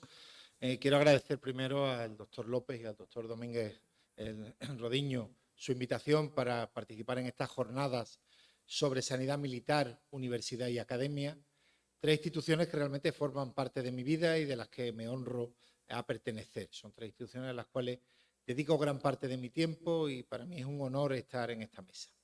Quiero agradecerle a nuestro general su presencia, el haber aceptado participar en esta presidencia. Y digo que es nuestro general porque creo que es un honor para los sevillanos que la Dirección de Enseñanza del Ejército del Aire se encuentre en nuestra ciudad, se encuentre en el histórico, actualmente acuartelamiento, antigua base aérea de Tablada, con lo cual muchas gracias, mi general, por asistir. También quiero agradecer al teniente coronel Gordón, de la Guardia Civil, teniente coronel médico, su asistencia, sabe el cariño común que tenemos al benemérito cuerpo y le agradezco, por tanto, el que esté aquí en la que es su casa como médico que es. Y finalmente quiero agradecer a mi coronel, a la coronel López, su magnífica exposición, contándonos, explicándonos toda su experiencia como médico militar. Y digo mi coronel porque realmente pues, estoy a sus órdenes, ¿no? En mi condición de teniente médico reservista voluntario asignado a la unidad del centro médico del Mando Aéreo General que dirige y que se encuentra en lo que es conocida históricamente también como la Policlínica de Tablada, ¿no? Que sigue siendo conocida así en muchos ambientes militares. Muchas gracias, mi coronel. Como digo, pues soy teniente médico reservista voluntario y esta es la última parte en la que vamos a centrarnos. En la reserva voluntaria, sobre todo en su relación con la medicina, pero probablemente muchos de ustedes desconozcan realmente lo que es la reserva, qué somos los reservistas, qué función tenemos en el ejército. Sigue habiendo muchísima gente que confunde realmente lo que era la antigua milicia o la antigua milicia universitaria con la situación actual del reservista. Y creo que no hay nadie mejor que nuestro amigo, el insigne e ilustre abogado, don Joaquín Muekel, miembro de honor de nuestra fundación. Tuve el honor de presentarle aquí, nos une una gran amistad. Persona tremendamente polifacética, tremendamente ilustrada, creo que con una capacidad de comunicación enorme y que puede ilustrarnos perfectamente sobre qué es la reserva voluntaria a nivel general. Veo aquí a muchos jóvenes, veo también a compañeros de otras especialidades que pueden incorporarse en un futuro a esta reserva y creo que don Joaquín, miembro de honor de esta fundación y al que tanto le une también a nuestra casa y que tanto le agradecemos, es la persona indicada para que nos explique un poco a todos qué son o qué somos los reservistas voluntarios.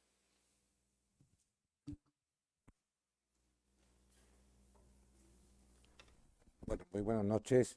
Con la venia de la presidencia de la mesa, con la venia de presidencia en general. Para no extendernos mucho, el doctor García Perla quería que dijéramos hoy en qué consiste la reserva voluntaria. Efectivamente ha hecho una introducción muy interesante porque la gente así más cuarentona, cincuentona, confunde la reserva voluntaria con la antigua IMEC, son cosas completamente distintas.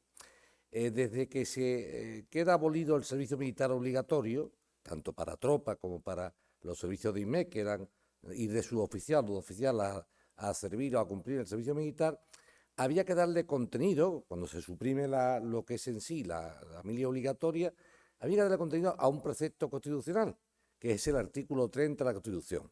¿Y qué dice ese artículo 30? Ese artículo 30 dice que los españoles, meto españolas también, están obligados, tienen el derecho y el deber de defender la patria.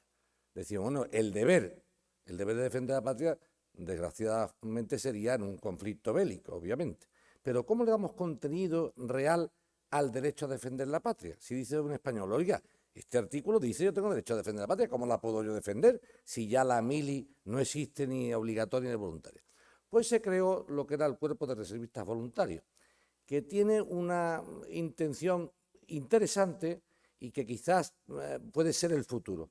El futuro puede ser esto porque algunos mandos militares, el general lo conocerá muy bien, está habiendo cierto problema en lo que son los llamamientos a tropas. Ya empezamos con personas que no eran españolas, de otras nacionalidades, muchas personas de Sudamérica, algunas personas del continente de África, y si al final no se contrata o no se acude a los llamamientos militares, una buena forma sería la reserva voluntaria vista de otra forma distinta.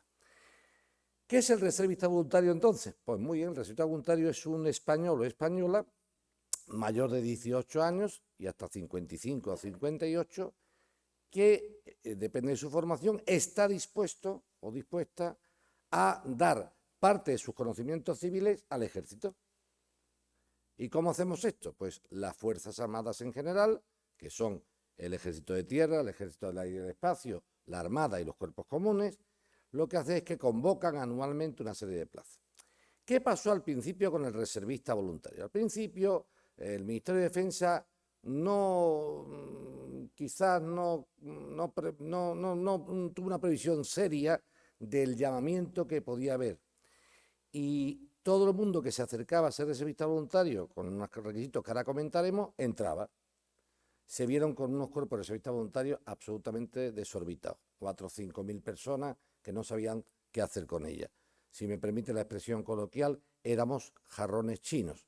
¿Qué hago yo con este señor? ¿Dónde lo pongo? Ahora lo tengo que activar y ¿qué hago con él? Eran más un estorbo que una ayuda. Esto se modificó y hemos pasado de llamamientos sin número a llamamientos muy limitados.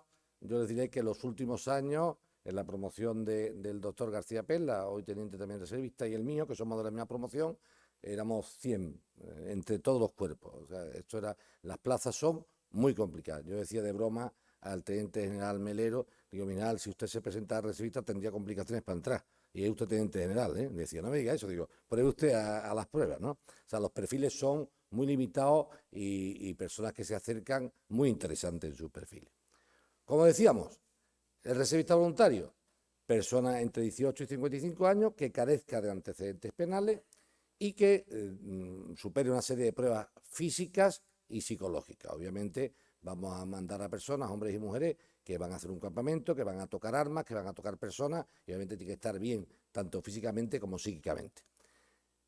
Cuando el Ministerio de Defensa publica esas plazas anualmente, se suele publicar en el mes de septiembre-octubre la publicación, las unidades militares hacen las peticiones. Las peticiones son muy variopintas, desde un jardinero, un albañil, un médico, un abogado, un geodésico o un especialista en Oriente Próximo. O sea que no es que digamos, bueno, aquí solamente llaman a licenciados, no. Las Fuerzas Armadas llaman a la persona que le hace falta. Yo he visto cómo se ha contratado a un jardinero, cómo se ha contratado a un cocinero, a un peluquero o a un especialista en ciberdelincuencia. Por lo tanto, esto es muy amplio. ¿Qué se hace? La persona interesada en cubrir esa plaza, una vez publicada en el Boletín Oficial de la Defensa, pues viendo los requisitos y los cumple, se presenta a la plaza. Que se presente a la plaza no significa que le sea otorgada, ¿por qué? Porque cualquier persona que cumpla esos requisitos puede optar a esa plaza. Y es aquí que yo, por ejemplo, me llevé 4 o 5 años intentándolo, porque siempre había alguien, algún español o española, que sacaba algún punto o alguna décima de punto más que tal. Una vez que la persona que se presenta a la plaza la obtiene, obviamente ya va destinada a la unidad que ha requerido su servicio. ¿Qué se hace? Tiene un periodo de formación militar básico en un campamento militar y después tiene un periodo de militar específico que se lleva a cabo en el destino. Creo que la Academia ha hecho muy bien en hacer esta jornada porque si hay una profesión que realmente cumpla desde el minuto 1 la reserva voluntaria es la medicina. El reservista voluntario médico es un profesional, hombre o mujer, que actúa en el momento que llega. Piensen ustedes que la persona ya está más que formada, la unidad le llama y ejerce. En otros tipos de destinos, otros tipos de unidades, es más complejo porque hay que adaptar la figura del reservista al puesto. No obstante, las unidades casi siempre piden personas con perfiles ya delimitados, no se hacen peticiones a lo loco. El reservista voluntario muchas veces, como decía antes, si no se le da el contenido a su labor, pues prácticamente más que un apoyo es un estorbo. Pero muchas veces, aunque en un mes, 2 meses, 3 o 4, que es el tiempo máximo de activación anual, yo me activo, por ejemplo, anualmente un mes nada más, y tú dices, ¿en un mes vas tú a solucionar los problemas de las Fuerzas Armadas? Obviamente no. Pero como decía Santa Teresa de Calcuta, una gota a gota hace un océano. Entonces son pequeñas gotas de apoyo que se pueden hacer. Yo tengo la suerte de estar destinado en el cuartel general de la Fuerza Terrestre en relaciones institucionales. O sea, yo, por ejemplo, no opté en mi condición de abogado a formar parte de los cuerpos comunes en asesoría jurídico-militar. Yo dije que no quería ser abogado por la mañana y abogado por las tardes en el cuartel. Entonces cambié y estoy en una cuestión de relaciones institucionales. ¿Y qué hacemos? Pues en este mes, por ejemplo, como ejemplo, hablábamos antes de la cultura de defensa, la coronel médico deslizaba algo sobre el particular. Pues mire, el ejército de tierra, que es donde yo presto mi servicio, soy del ejército de tierra, muchas veces hacemos unos manuales muy concienzudos, ¿no? Vamos a hablar de la cultura de defensa, hacemos unos tomos así de grandes y tal, que no lee nadie y que además la gente que no es militar no entiende. O sea, no podemos autoconsumir porque esto no está dirigido, la cultura de defensa no está dirigido a los militares, que entienden que tiene que haber defensa, está dirigido a los civiles. Entonces, el GEMER, el jefe de Estado Mayor del Ejército de Tierra, me decía el general Enseñá, dice, Joaquín, te hemos mandado a televisión para hablar de la cultura de defensa y has resumido en 10 minutos lo que nuestros manuales nos llevamos años y años. Y fíjense ustedes qué curiosidad que con esto terminamos, ¿no? Para dar el contenido a la reserva voluntaria. Me preguntaba en ese programa de televisión, con el Día de las Fuerzas Armadas, que en qué consistía la cultura de defensa, qué era eso de la cultura de defensa. Entonces se lo explicaba rápidamente. Mire usted, la cultura de defensa es despojar ciertos tópicos. Por ejemplo, se dice que se gasta mucho en defensa. La coronel médico hablaba antes de una serie de maniobras. ¿Esto servirá para algo? Yo me acuerdo con un catedrático de Economía Aplicada de la Universidad de Castellón, que era de la promoción mía, cuando hacíamos orden cerrado y nos marcaban el paso ante una pared. Imagínense ustedes unos señores que vamos andando al paso 1, 2, 1, y cuando llega a la pared siguen marcando el paso. Entonces el catedrático me decía, estos señores están tontos, estamos aquí como unos tontos ante una pared. No, mire usted, no estamos ante unos tontos. Si en el orden cerrado uno no obedece al mando de forma ciega, cuando salgas al campo de batalla y te diga un mando, súbete al cerro, y dice, súbete tú. Entonces ese tipo de cosas tiene su información, no es ninguna tontería. Pero en el tema de la cultura de defensa, lo decía la coronel médico antes, ¿qué pasa con estos gastos en armamento, estos gastos en maniobras, que después no sirven para nada, no se utilizan, se tiran, ¿no? Esto debería gastarse en sanidad o en educación o en un país sostenible, ¿no? Eso es un graso error, porque si un país no es seguro, no tendrá una sanidad segura ni una educación segura. Pero en segundo lugar, en la cultura de defensa, que se dice muchas cosas, quizá no sepan ustedes que el reloj de pulsera que llevamos todos en la muñeca, esto procede del ejército. Alguien se le ocurrió decir, oiga, en un campo de batalla no vamos a llevar un reloj de pared para que nos marque las horas en artillería. Y a alguien se le ocurrió esto. A alguien se le ocurrió, por ejemplo, estamos aquí con el general del aire, la simple palabra OK. Eso viene de la milicia y lo utilizamos todo, ¿no? ¿Cuántas veces diremos al cabo del día OK? Pues eso viene de la milicia, ¿no? Aquello de 0 kilos, 0 muertos, ¿no? Alguien no sabe, por ejemplo, que el microondas viene también de la investigación en defensa, Internet, los 4x4, los neumáticos, todo ese tipo de cosas hacen que lejos de gastar en defensa, se invierta en defensa y luego los civiles, la población civil, disfrute de todas esas investigaciones. Pero cuando hablamos otra vez del gasto, y con esto quiero concluir, cuando hablamos de gastar en defensa, de tirar el dinero en ese tipo de armamento que luego queda obsoleto y no se utiliza, yo le puse la pluma a la presentadora, a los presentadores del programa, lo sometí yo al interrogatorio, ¿no? Y les pregunté, ¿ustedes tienen un seguro de vida? Me contestaron, sí. Digo, ¿y un seguro del hogar? ¿Tienen un seguro de su casa? Sí. Digo, ¿y les ha pasado algo con su vida? Veo que no, porque están vivos, ¿no? Sí. ¿Y en su casa? No. ¿Y le gustaría utilizar el seguro de vida o el seguro de la casa? No, digo, obviamente no, porque si utilizo el seguro de vida es porque me he muerto, entonces no tengo ninguna gana de morirme, y si utilizo el seguro de mi hogar es que tiene un siniestro en mi casa. ¿Estamos de acuerdo? Sí. Digo, ¿y usted tiene algún siniestro en los últimos años? Tanto corporal como en su hogar. No. Digo, entonces, ¿para qué puñeta paga usted el seguro de vida y el seguro de su casa? Rápidamente cayeron diciendo, hombre, por si acaso. Digo, buenos días, yo soy por si acaso. Esas son las Fuerzas Armadas, el por si acaso. Por lo tanto, hay que despojar esa visión de gasto no equipado con inversión, y hay que llevar esa cultura de defensa a la población civil. El reservismo voluntario, decía el doctor García Pelda, efectivamente es muy interesante, creo que puede ser el futuro con cierta modificación, y nos tenemos que convertir muchas veces en ciertos embajadores, no de una marca, sino de la defensa en sí. Así que yo les animo a todas aquellas personas jóvenes que no sean reservistas voluntarios, que hasta los 55 o 58 años pueden hacerlo. Muchísimas gracias por su atención.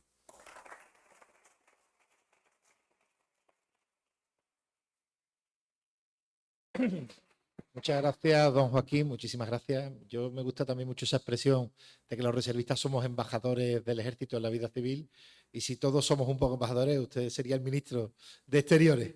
Muchísimas gracias. Para terminar, es un verdadero placer presentar al doctor José Manuel López, que es médico especialista en medicina familiar y comunitaria, que obtuvo el premio del Consejo Andaluz de Colegios de Médicos al mejor expediente de su especialidad en Andalucía en su año, y que realmente está especializado en la medicina de urgencias y emergencias, desarrolla su labor en el 061 y es alférez médico reservista voluntario. Creo que si dentro de la medicina hay alguna especialidad que encaje perfectamente en lo que necesita el Ejército, es la medicina de urgencias y emergencias, y él nos va a hablar brevemente también, con el tiempo suficiente, sobre su experiencia, su labor como reservista voluntario, las acciones y los destinos en los que se ha encontrado, y nos va a explicar un poco qué hacemos los médicos reservistas voluntarios en nuestras activaciones. Muchas gracias. Con permiso, buenas tardes a todos. Gracias por estar aquí, y en primer lugar me gustaría darle las gracias a Curro, que lo habían llamado aquí varias veces el doctor López Bernal, pero para mí es Curro, porque fue mi binomio durante la formación militar básica que ha explicado aquí el compañero Joaquín Moekel. Fuimos compañeros de aventura durante 2 semanas, y la verdad que me has dejado muerto con todo lo que sabes de historia. Me he quedado pasmado. Como reservista voluntario, todo empezó hace 3 años. Como digo, en 2023 fue mi primera activación, que fue la operación Hotel en la Armada. He visto que la coronel ha puesto muchas fotos de la Armada. Yo, gran parte de mi activación ha sido con la Armada. La operación Hotel es una operación, no puedo contar mucho, pero vamos, muchos lo sabéis, es una operación de inteligencia para temas de narcotráfico. En España siempre hay localizado un buque por si hay que hacer una intervención con temas de narcotráfico. Entonces, bueno, pues necesitan un médico que esté disponible por si ese barco tiene que salir. Bueno, pues yo he sido ese médico durante 3 periodos de 15 días. Después tuve 15 días embarcado también en el Castilla, que es un buque de asalto anfibio que lleva esos buques que bajan el portalón de atrás y sacan otros barquitos que van a tierra. Lo explico así porque lo mismo hay gente que lo sabe, pero a lo mejor hay otros que no. He estado también en la Escuela de Infantería en Toledo 15 días, haciendo el núcleo de instrucción de reservistas voluntarios de la Unidad Militar de Emergencia. He estado activado 2 veces durante 2 meses con la Unidad Militar de Emergencia. Y bueno, creo que se me olvida una semana en la Escuela Militar de Sanidad en Madrid. Llevo 3 años, mi mujer está encantada, aquí hablaba la coronel de su marido, mi mujer no es reservista, y bueno, pues ha cambiado mucho mi vida últimamente. Como ven, he estado por ahí, pero ahora voy a estar por aquí, así que quédense con mi cara porque lo mismo nos vemos en los acuartelamientos de la zona, porque bueno, fui padre hace 5 semanas, y con 2 niños no está la cosa para montarse en mucho barco durante mucho tiempo. Mi experiencia como reservista voluntario es una experiencia muy grata. donde he estado, a pesar de meter unos pifiazos importantes como reservista por el desconocimiento, y no por la falta de respeto, sino por el desconocimiento de la vida militar, que es una de las cosas que más he aprendido y más he disfrutado como civil. Yo en mi vida en mi familia no hay un referente militar, en mi familia no hay tradición militar. Yo tenía esa curiosidad, esas ganas y bueno, cuando acabé mi especialidad salió esta oportunidad y me inscribí. Efectivamente son perfiles muy seleccionados, como ha dicho Joaquín Moekel, y la mayoría de la gente que entra reservista voluntario, como lo que más puntúa es el tiempo trabajado, pues son personas experimentadas. Jovencitos somos pocos, o poco experimentados somos pocos. Y para mí fue una suerte pues ser el más joven de mi promoción y bueno, pues estar en esa formación con gente muy experimentada, con grandes historias y cosas muy interesantes. Lo que me he encontrado en la reserva, cuando me he activado en el ejército, es mandos, porque todos han sido mandos enfermeros, mandos médicos, deseando de que aportemos. Como muy bien han comentado, los médicos tenemos la suerte de que aportamos desde el primer día. Me han recibido con muchísima alegría, con una acogida espectacular y con muchas ganas de aprender. Me llama mucho la atención las ganas de aprender que tiene el militar de un buque, el militar de una unidad, el militar de un botiquín. Están ávidos de saber. Y ávidos de saber de lo que pasa fuera de las puertas. Yo lo entiendo, yo he hecho una solicitud, he hecho un proceso y me he convertido en reservista voluntario. Y eso implica que tengo derecho a ir con el ejército X temporadas al año, que yo solicite, que me ofrezcan y que yo solicite. Los militares muchas veces no tienen la suerte de poder salir e ir a la vida civil y empaparse de la vida civil, en su ámbito profesional me refiero. Muchos a lo mejor la tienen, pero no tanto como les gustaría. Y bueno, en un foro que estamos hoy aquí, de universidad, academia, sanidad militar, pues yo animaría a quien proceda, no sé si alguien, aquí tenemos un general, bueno, pues quizás que se faciliten esos medios, que se facilite la posibilidad de que se pueda acercar la vida militar al civil y la vida civil al militar, en lo profesional. Y más aún en la universidad. La base de Rota tiene centros de entrenamiento espectaculares, la base de Morón tiene una zona de ruinas de la Unidad Militar de Emergencia para hacer trabajos de incidente, trabajos simulacros de múltiples víctimas, que ya hablo un poco de lo que me atañe a mí en mi carrera profesional civil, que podrían ser aprovechados por el 061, por los universitarios, y eso haría que el civil de a pie, el estudiante de la universidad, conozca cuáles son las cualidades, cuáles son las capacidades, cuáles son las bondades y también las necesidades de nuestro ejército. Que también haría que el universitario que acaba la carrera, como ha comentado aquí la coronel López, no diga qué hago yo con mi vida. Cuando acabe, oye, pues que en qué hago con mi vida entre una variable más que pueda ser perfectamente, puedo ser médico militar, puedo ser enfermero militar. Parece que es algo que está muy lejano a la sociedad civil, y cuando yo hablo con mis amigos de yo que me voy otra vez, están todos deseando que vuelva y que les cuente, y están todos deseando echar los papeles a ver si les coge.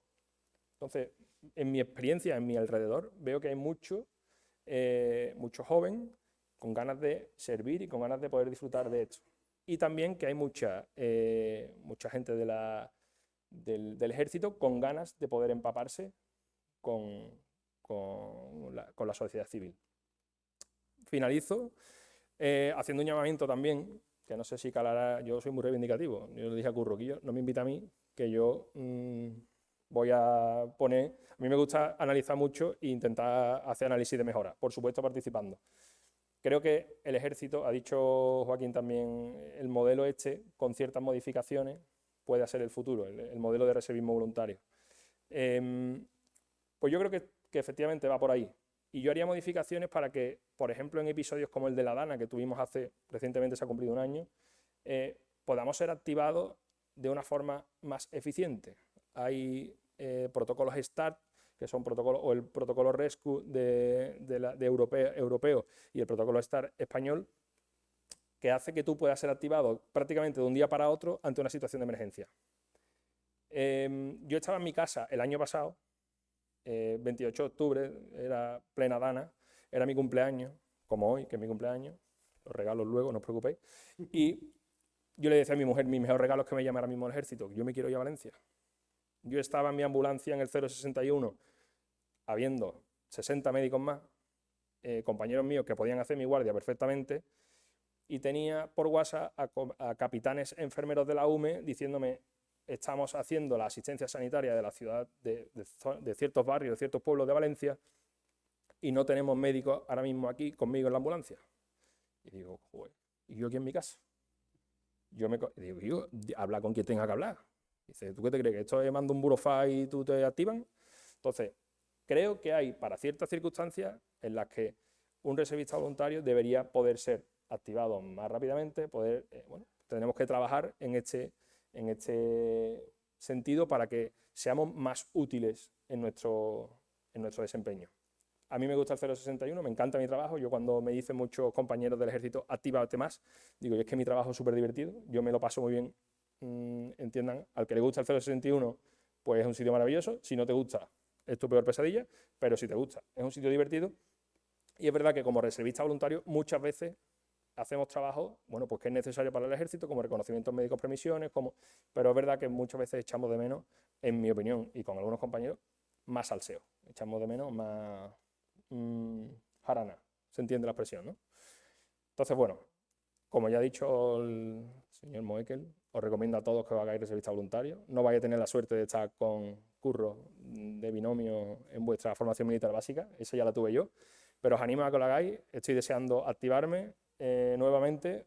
Ahora mismo, como he dicho, pues recién padre, estaré activándome por aquí, por la zona, pero sueño con poder ir en misiones internacionales, sueño con poder embarcarme y hacer grandes navegaciones, y quizá el Hespéride, quizá el Juan Carlos I, quizá el Sebastián Elcano. Bueno, pues aquí estamos los reservistas para unir las dos pasiones, nuestras dos vocaciones, la sanidad, el servicio y la patria. Muchas gracias por todo.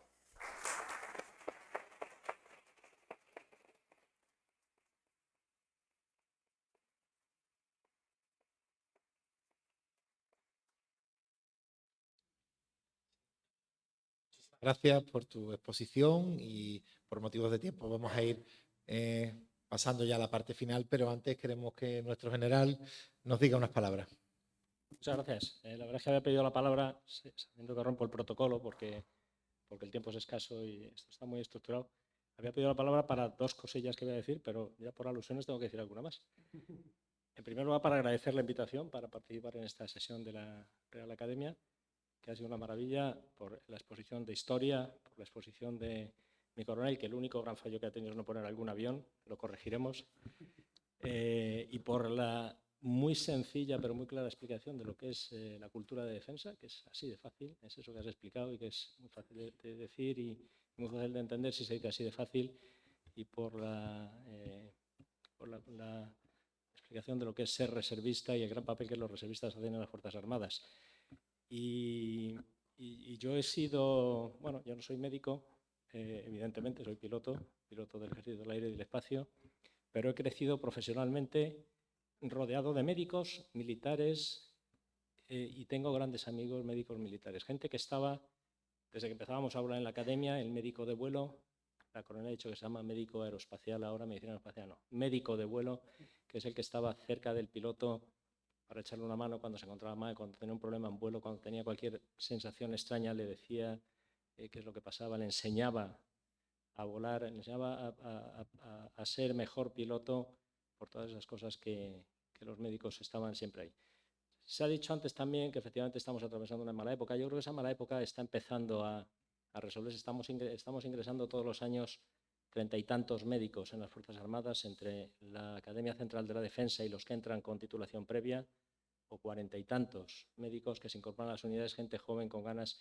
Yo los he tenido en las unidades en que he servido, gente excepcional. O sea, yo creo que ese bache estamos empezando a salvarlo, con la dificultad de que efectivamente no hay hospitales militares, y como no hay hospitales militares es muy difícil acomodar luego a la gente que hace especialidades y demás. Pero bueno, vamos trabajando, porque para nosotros es fundamental la sanidad militar, evidentemente. Un militar en el día a día, pues la medicina asistencial la tenemos cubierta como cualquier otro ciudadano, pero cuando vamos a operaciones, pues necesitamos esos expertos, especialistas en todas esas cosas que nos ha contado Ana y que nos tienen que acompañar, como ha sido siempre a lo largo de la historia, como hemos visto. Y siempre, y para terminar, me gusta poner en valor una cosa, la dualidad del médico militar. Lo explicaban un poco, pero yo creo que hay que insistir en ello. El médico, yo creo que la medicina es una de las profesiones más vocacionales que hay, evidentemente, y el médico militar une a esa vocación por la medicina, esa vocación de servicio por la medicina, une su vocación de servicio militar, es decir, tiene doble mérito y doble sacrificio muchas veces. Esas fotos que ha sacado la coronel encima del UMR, seguramente llevabas colgado un fusil y llevabas una pistola en el cinto. No es solo la estética del uniforme militar, y esa pistola y ese fusil en manos de sanitarios, de médicos, han sido desenfundados en numerosas ocasiones en Afganistán, en Irak. O sea que es realmente esa simbiosis de servicio, de soldado, de médico, lo que le da valor a la profesión. Así que nada más, muchas gracias. Aquí sé que hay muchos médicos militares, reservistas y no reservistas, y bueno, desde mi posición de general del Ejército del Aire aquí en Sevilla, entablada, pues mi agradecimiento a todos y muchas gracias por dejarme participar en esta tertulia. Muchas gracias.